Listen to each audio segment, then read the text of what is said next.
Livermore, we've had some impacts from climate change. We'll see extreme heat more often in the summertime, severe storms. We had some heavy storms this last winter. And we saw over the last few years a significant number of fires across the state.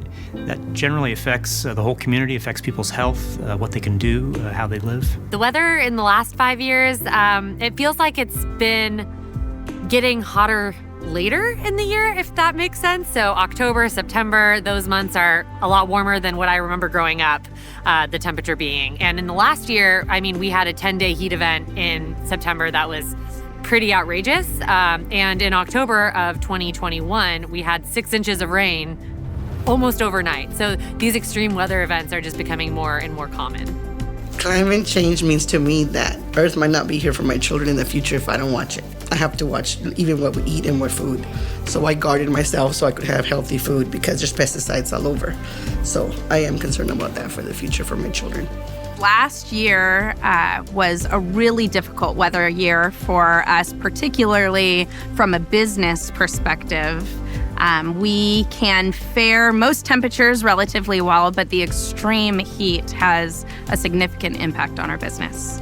So extreme weather events impact our farming business by damaging the vines, for one, when we have those really extensive heat days. And when we have those like crazy rain events, it also does set us off when we're in harvest season. So it's just really changes the way that your business flows and operates. We have a variety of impacts to our residents. When you have a high heat day, it impacts what you can do. For folks that may not have air conditioning or folks that are homeless, we have even more severe impacts. We have cooling stations that we set up to try to help with those sorts of impacts. In terms of heavy storms, we had about $9 million in damage from storms this last winter. So that's a significant drain on city resources and staff time, and takes away from other things that we could be doing for the community.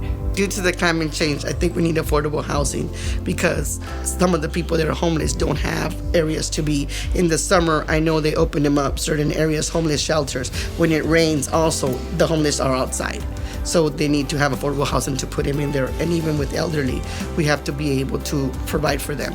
Even though they get a Social Security check, it goes out because they have to pay high, expensive rent.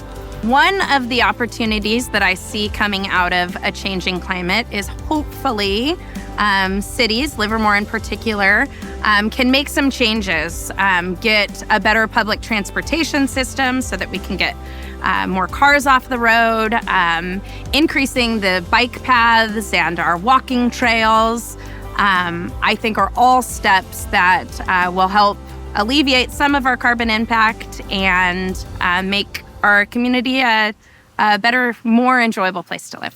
Fixing the problems is 10 years later, not right now.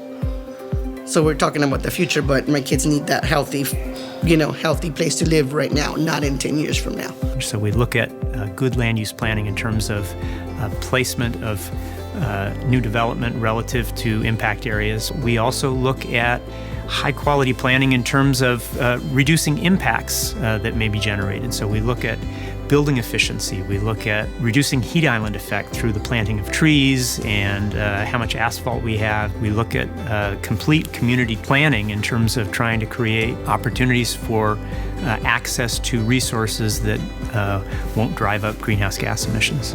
Livermore has the Livermore Climate Action Plan. We're implementing better technology at our schools. We're implementing better technology at the civic centers, things like that.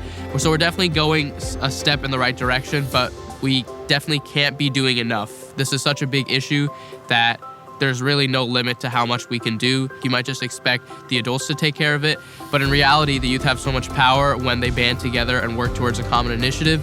It's really powerful to see that, and it can also inspire the adults too. So bringing the youth together on this fight would be a great step forward.